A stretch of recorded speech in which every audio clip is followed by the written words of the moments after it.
अस्सलाम वालेकुम। आज का टॉपिक है फ़ैट डिज़ोल्विंग इंजेक्शंस या फ़ैट मेल्टिंग इंजेक्शंस।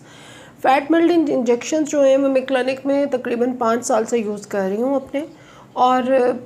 गायनीक में जो मेरा एक्सपोजर था इसका इनफर्टिलिटी में, to reduce the fat from the women, औरतों की बेली से, उसके बाद से मेरा इस प्रोडक्ट के ऊपर जो है वो ट्रस्ट आहिस्ता आहिस्ता बिल्ड होता चला गया है। इसकी 2-3 बड़ी वजूहात हैं कि मैं इस प्रोडक्ट को अपने क्लिनिक में क्यों इंडोर्स कर रही हूँ या मैं इसी को क्यों यूज़ कर रही हूँ, और बाकी की जो मोडालिटीज़ हैं फ़ैट डिज़ोल्विंग या फ़ैट रिडक्शन, उनको मैंने क्यों नहीं अपने क्लिनिक में लिया। जब मैंने रिसर्च की अबाउट अवेलेबल मोडालिटीज़ जो भी फ़ैट को मेल्ट कर रही हैं या फ़ैट को कम कर रही हैं, तो 99% प्रॉब्लम जो है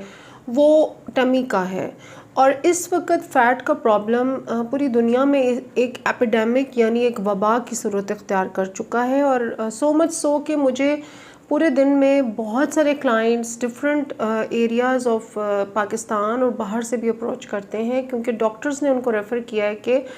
आप अपने घुटनों के लिए, अपने जॉइंट्स के लिए, अपनी heart disease, diabetes, kidney, liver या और भी मिलियंस ऐसी बीमारियां हैं, जैसे गायनी में मुझे खुद पता है कि इनफर्टिलिटी के लिए भी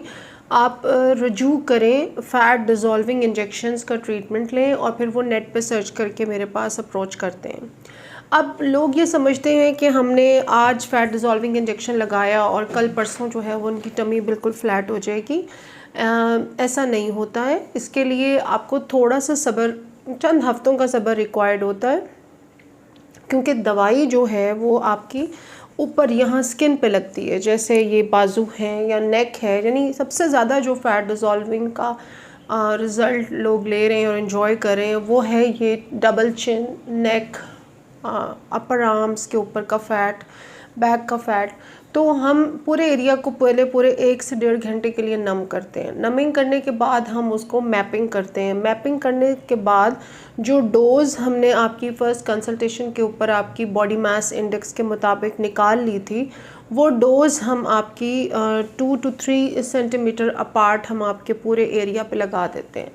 फिर हम आपको एडवाइस करते हैं कि आपने सुबह और शाम 2 दफ़ा अपने उस एरिया का, चाहे वो आपकी थाइस हैं, टांगे हैं, पिंडलियां हैं, आपकी हिप्स हैं, आपके लव हैंडल्स हैं, बैक का ऊपर का हिस्सा है, ब्रा फैट है या फेस है या आर्म्स हैं या टमी है या ब्रेस्ट है, जो भी एरिया, चाहे वो मर्द हैं या औरत हैं, जिन्होंने भी वो इंजेक्शंस लगवाए हैं, उन्होंने उसका मसाज ज़रूर करना है सुबह शाम 20 to 15 मिनट्स तक अच्छे तरीके से। मसाज करने के बाद हम आपकी जो गट की मोटिलिटी है, यानी चूँकि ये इंजेक्शंस किसी सिस्टम में नहीं जा रहे, ये किसी भी बॉडी के ऐसे हिस्से में नहीं जा रहे या लिवर में या किसी ग्लैंड पे अफेक्ट नहीं कर रहे, ना हम ड्रिप की फॉर्म में इनको यूज़ कर रहे हैं, तो इनको हम टॉपिकली का मतलब होता है कि स्किन के ऊपर लगा रहे हैं। तो ये स्किन के ऊपर ही आपका फ़ैट डिज़ोल्व करते हैं और फिर हम आपके स्टूल और यूरिन के ज़रिए से इनको जिस्म से निकाल दिया जाता है। थोड़ी सी हम आपको जो डाइट के साथ गाइडलाइन देते हैं, उसका मकसद आपको फाके करवाना या किसी ऐसी कैलोरी रिस्ट्रिक्शन डाइट पे रखना नहीं है कि हम आपको कोई धोखा दे रहे हो कि जी हम असल में तो आपको कैलोरी डेफिशिएंट डाइट से वेट कम करवा रहे हैं। और बुनियादी तौर पे ये इंजेक्शंस जो हैं ये उस फ़ैट को टारगेट करते हैं जो कि आप जिम में या कैलोरी डेफिशिएंट डाइट पे या कीटो पे या एटकन्स पे या हाई कार्ब लो प्रोटीन या लो प्रोटीन हाई कार्ब डाइट के ऊपर रह कर भी